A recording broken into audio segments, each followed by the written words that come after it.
All right, we got a debate for you guys tonight. This is going to be super fun. Okay, this is the first debate we've had on the conversation. Formally, I'm moderating. I'm not involved in the debate. Let me introduce both the participants and then the topic. Matt Sheffield is going to represent the left basically here. He's the editor and publisher of Flux and the host of Theory of Change. And Matt used to be a right winger. He's a turncoat. He was a critical part of Newsbusters and managing editor of the Washington Examiner. And then on the right is Joe Pinion. He used to have a host. He used to host a show on Newsmax, but now he's running for U.S. Senate. You could tell with the flag in the background. And Joe is running against Chuck Schumer. So and the topic, and this is interesting, is critical race theory.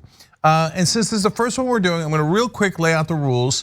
And they're very simple, no filibustering. You got about a minute to answer the questions, and I'm going to keep time. You got to listen to the moderator, no personal attacks, and we'll have a minute closing statements at the end, okay? So, fight. No, I'm just kidding. All right, Joe, let's start with you, okay? First question goes to you. So we know that critical race theory is taught in graduate level classes and in law schools, et cetera. But is it actually taught in K through 12 anywhere in the country? Look, I think the actual premise of the question is a misnomer. I think similar to Kleenex, it has become a colloquial catch-all to mean a great many things to a great many people. And I think get frustrated, and I think a lot of people get frustrated and the public get misinformed when people smart enough and intelligent enough to know about Derek Bell and the scholastic origins of critical race theory, I don't understand that those are not the things that are driving your average parent to the PTA meeting enraged. Parents are upset about the fact that they feel as if in some ways their child is being taught to either hate themselves or being told that somehow their child has to have another child get out of the way for them to succeed. And then we can have very nuanced conversations about the history of race in this country and certainly the legacy of subjugation for Black and brown people from the formation of this nation. But certainly, this is a conversation that baffles my mind because again, people intelligent enough to recognize the nuances of race, the legacy of the racism that we have had to deal with in this country, similarly put their head in the sand and don't want to actually recognize the frustration and the dignity of the parents who simply want to do what they can, where they can, to protect their children. So Joe, I'm going to stay with you because you seem to be acknowledging that it's not actually taught in high schools or junior highs or elementary school.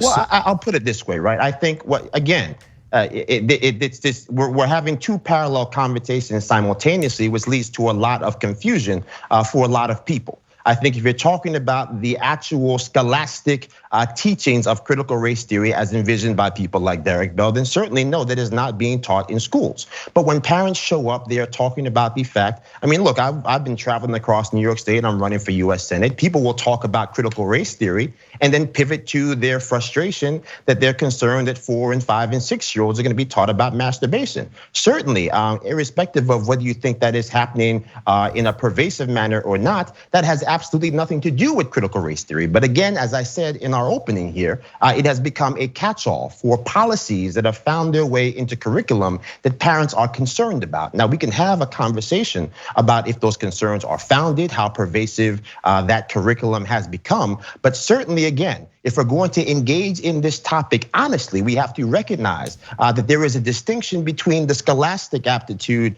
that is prescribed in the theory and also again, the common everyday usage of the phrase that people are using to describe a great many things. So I want to get back to what exactly that means in a little bit, but then I want to try to equal out the time here. Matt, Joe says, look, parents are concerned and they might be concerned about different topics, as he mentioned, but one of them is race, and they don't want to be taught that, hey, because of your particular race, that you should be made to feel guilty about it, et cetera. Should we not take parents' concerns into account? We should take parents' concerns into account, but it is very important to stress that this idea of critical race theory being taught in school is not true It was actually the deliberate creation of a right-wing political activist. His name is Christopher Rufo, and he literally wrote on Twitter that the goal is to have the public read something crazy in the newspaper and immediately think critical race theory. We have decodified the term and will recodify it to annex the entire range of cultural constructions that are unpopular with Americans.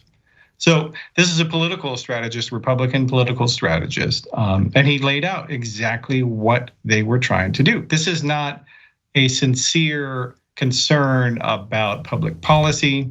And we know that because when you look at the Republican Party's education policy, whether it's for Donald Trump or Betsy DeVos or any of these other people, their solution is always eliminate the Department of Education, eliminate this, eliminate that, censor this, ban that. That's all they want to do. They actually don't have an agenda that they want to talk about in terms of, they don't want to engage the policy seriously. Yep. All right, Joe, so let's address that then. Matt's saying, hey, look, you guys want to do censorship here and say you're not allowed to talk about this or that. So give us a little bit of clarity. You admit that critical race theory is a way of thinking about the issue and it's kind of a catch-all for race. So what about race should we not teach the kids? Well, look, again, I think that the structure of the question is deficient. First and foremost, just have to unpack some of what obviously my colleague here said. I don't speak for every single Republican. I am a Republican registered voter. I'm the Republican nominee for US Senate against Chuck Schumer, but I'm here to advocate for ideas that make sense, that make sure that most Americans and all Americans get the slice of opportunity that they deserve. When you talk about education, yes, let's acknowledge the fact that here in New York, 60% of the children are not reading at grade level. And most specifically, that has the highest level of impact on Black and brown students. And so when you're talking about how do you create equity in an educational system, certainly we should be focused on making sure that the students who walk into the school building walk out with the skills they need to become the best version of themselves. I think there are a great many parents, Black and white alike, who are frustrated by the fact that there has been such an actual impetus put behind things that are not rooted in the tools people need to actually become fully functioning adults in society. Yes, absolutely. We have to know where we have been in order to make sure we get exactly where we're intended to become, which is to become a nation that is that more perfect union. And we've made many stumbles along the way. Racism is alive as we speak. Certainly we've seen it. We don't have to look any further than Buffalo, New York, where we had people go victim shopping, drove past perfectly good supermarkets to find Black people to kill based on the color of their skin, the zip code in which they live. So certainly, again, this notion that there are people who have hatred in their heart is real. The notion that there have always been people who have never wanted to tell the full story of the suffering that Black people in this country have experienced, that is very real. Certainly, my colleague doesn't think that he has the right to tell me that I am somehow devoid of understanding of what it is to be a Black person in this country. So I'm quite clear on the fact that there are people who will show up in my email box just to call me everything but a child of God. But I'm also quite clear on the fact that most parents who are struggling to put food on their table are not showing up at the PTA meetings because they have hatred in their heart for Black people. They have concerns. And us deflecting from those concerns, I think, becomes problematic in solving the problem. And again, getting away from what my colleague actually described as the politics. So that was almost 2 minutes. I got to step in and I got to ask you another question because we've got to make this specific. So you say parents' concerns. I understand that. I asked Matt about that. I'll go back and ask him again. But we got to be clear about what parents' concerns. So we know critical race theory isn't being taught. So let me give you 2 examples. If they were to teach at the high school level that institutional racism exists, like for example, the history of redlining in regards to housing for African Americans in this country, how they were denied the ability to buy houses in certain places, the ability to get mortgages, or the disparity in pot arrests when white people and Black people smoke pot at the same amount, but Black people get arrested at 3.6 times the rate. So would that be an acceptable thing to teach, or you say, no, that shouldn't be taught?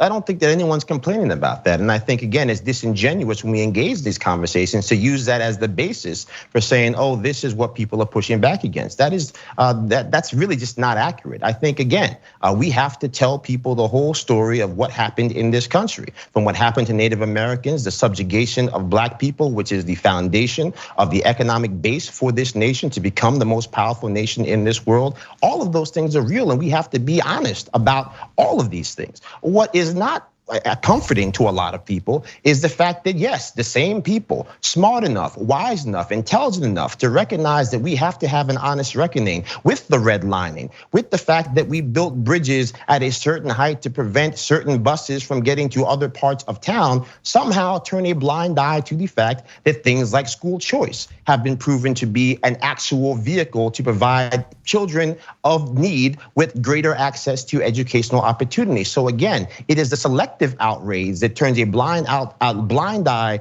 to the real suffering that people are enduring. And I think if we're talking about the white parents, because we're talking about race, so let's just be frank about it, call a spade a spade. Yes, are there white parents who are uncomfortable talking about race at all? Yes. Period. Of course, that is true. But I think they weren't showing up at the PTA meetings, and they're not just showing up because some colleague who's a Republican who is probably just as unrecognizable to them as Derek Bell is talking about critical race theory. They're showing up because of things they saw in textbooks, things they heard on Zoom when we were locked down that they found to be somewhat questionable. That is something that we need to talk about. And dancing around that issue is why we actually can't solve the real issue, which, by the way, actually hurts real progress for the Black and brown children that people are claiming that they're so concerned about. Okay, Matt, I think some of the concerns that people have, and they've voiced some of these at the town halls, the Zoom meetings that Joe's referring to, is they feel like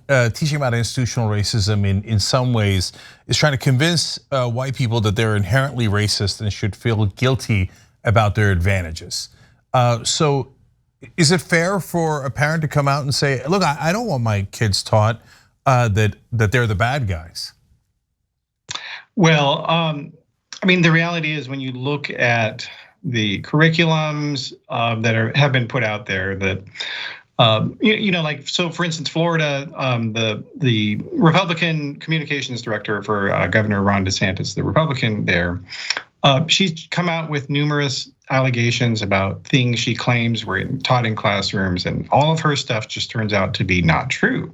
And so these are all kind of manufactured allegations about so-and-so said this, and then when people look at it, oh no, they didn't.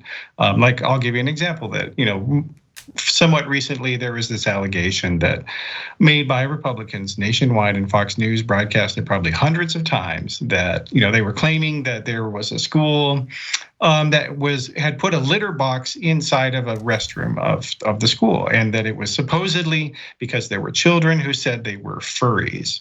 And it was total nonsense. It was a lie. It was a fabrication. But nobody in right-wing media ever checks anything. And this is part of why I left that world, because anything that goes into their preconceived, poorly informed view of the world, well, then it's true in their mind. They never bother to check it.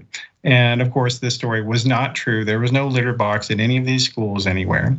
And that just happens time after time after time. So now there are, obviously parents have the right. I'm a parent. Parents have the right to be concerned about the things that are going on in their classrooms of their children. But the reality is, if you want to know what's going on in the classroom, you can ask your child. You can show up to the PTA meeting. You can, all schools basically allow parents to sign up to become, mentors in the classroom and assistants to the teacher. So if you really actually want to know, you can do that. You can show up and you can be there and see what your child is learning. So that's the reality of this stuff. And these right-wing consultants have just come up with this strategy of, well, we don't really have anything to say about public education other than kill the Department of Education. So we're going to distract people with nonsense about imaginary litter boxes. Okay, so Joe, it is true that certainly some people complained about things that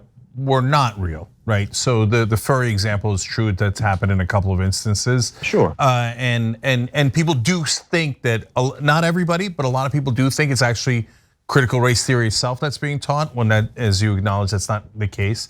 So what do we do with parents who come in and who are genuinely outraged, offended, etc., but they don't happen to be right? So what do we do with that? I think this conversation becomes ground zero for the type of dialogue that is missing. My colleague points out that all Republicans want to do is get rid of the the Department of Education. To be clear, the only person who's talked about it since we've started this conversation is him.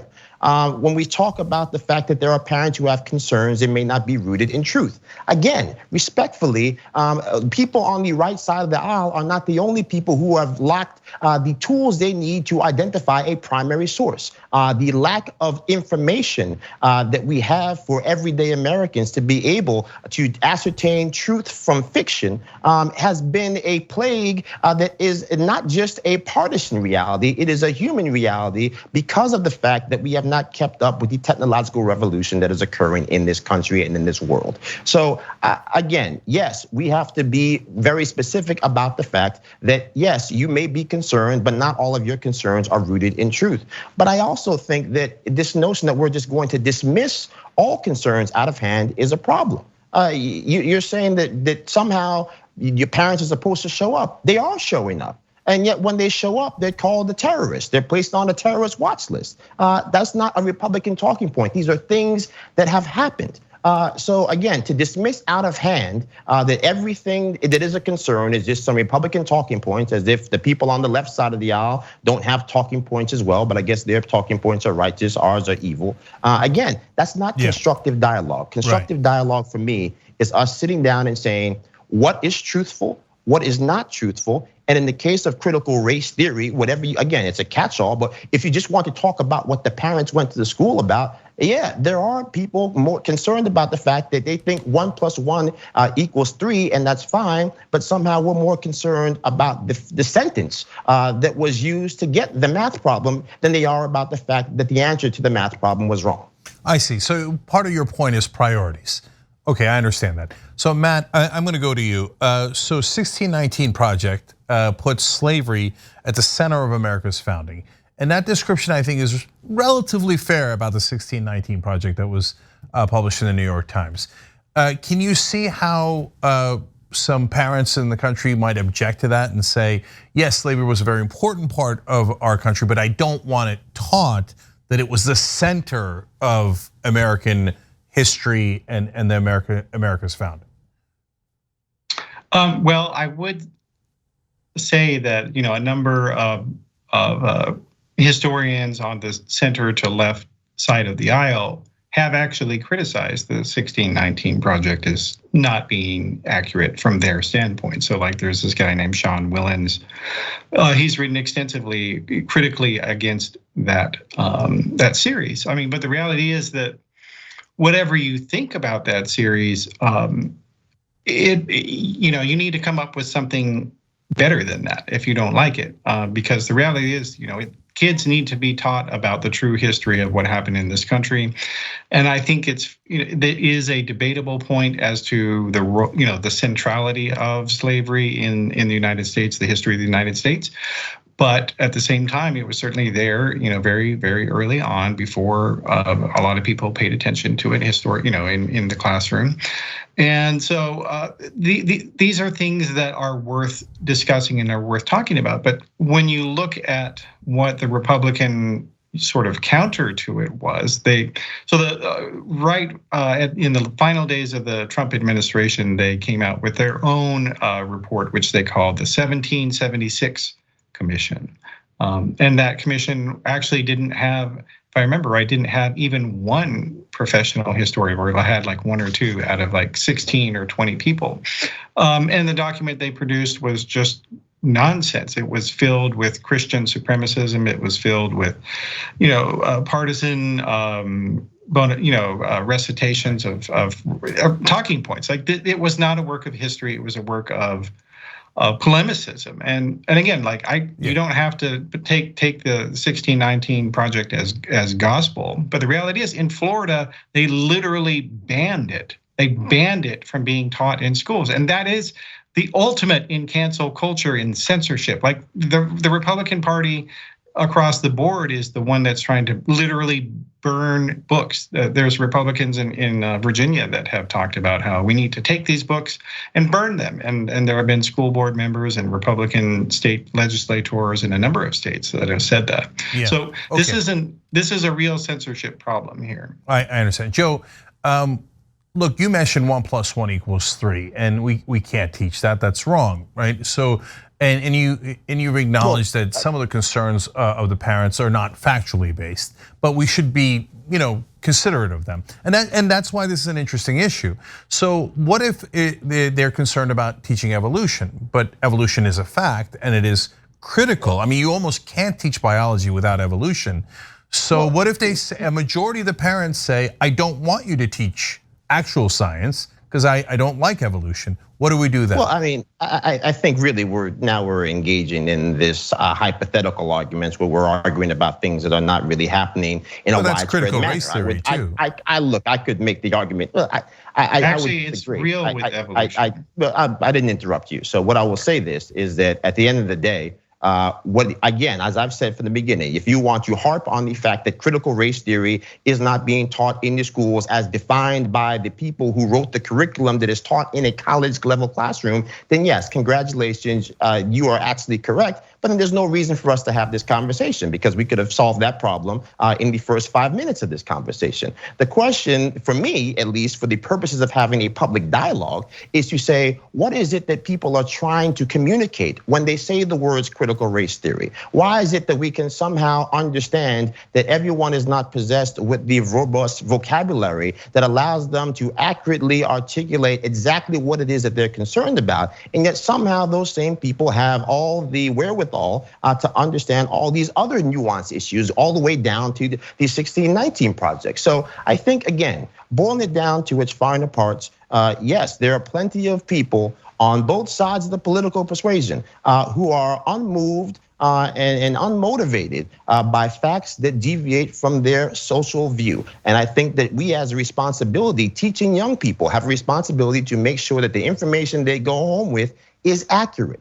But I think to your point previously, we have to make sure that we have priorities, and the priority of the educational system is to educate our children, and our children are not being educated. And so you have parents who on some basic level had resigned themselves to the fact that kids were not getting the education that they deserved, and that's a sad state of affairs in America. But then on top of that now felt not only are the kids not getting the education that they deserve, but now they're coming home with ideas that in some ways they feel are in many ways either an antithesis of what they're actually being taught at home, with the values that they think that they want to instill in their children, or having conversations earlier in a child's life than they think is appropriate. And I think those are serious conversations that need to be had. And I think just dismissing them out of hand by saying, oh, well, that's not the classical critical race theory, in some ways it's irresponsible because it doesn't actually solve the problem. All right, so we've got very limited time now. Let's go to concluding statements, 1 minute each. Matt, you go first. Sure. Well, so parents absolutely have the right to be concerned about their children's education. But in terms of understanding what their children are being taught, they need to not look to biased political consultants who have an agenda which is designed for their political party. And you need to actually look at the papers, ask the teachers, talk to the schools, and get involved. So and instead of just showing up and spouting nonsense about imaginary litter boxes. And the reality is that, Christopher Rufo, the guy who came up with this strategy of, turning it into political football, this dude literally works for the Discovery Institute, which is a Seattle-based organization that promotes creationism in American schools. This guy works for them. So that is his agenda. That's his employer's agenda, is to promote creationist nonsense in schools. And so, and also to elect Republicans. That he said it. So we need to get real information and to let people who have real concerns have them. Okay, and Joe, final thoughts. Look, I've tried my best not to have any ad hominem attacks on my colleague here. Again, people are entitled to their own opinion and not entitled to their own facts. The purpose of public dialogue, platforms like the Young Turks, is to allow people to get information. Certainly, there are people on the right side of the aisle I disagree with. Don't speak for all Republicans. At the end of the day, we're all Americans trying to make sure that we're pursuing a nation that gives dignity to all people, all colors, all creeds. If we're talking about critical race theory, we have to talk about race. We've got a painful legacy of race. We've got people in this country that don't want to acknowledge that racism is still alive, and lately it has not been concealed. But I think in some ways, again, having these conversations demands that people engage in the conversation with a certain level of decency, a certain level of intellectual integrity, and also a certain level of openness. I'm open to the idea that I do not have all the answers, but certainly when you have someone who is unilaterally disregarding the actual ambitions or concerns or beliefs of people on the other side of the political persuasion out of hand, makes it very difficult to have an honest conversation, makes it very difficult when apparently you're just reduced to the letter next to your name on a voter registration card,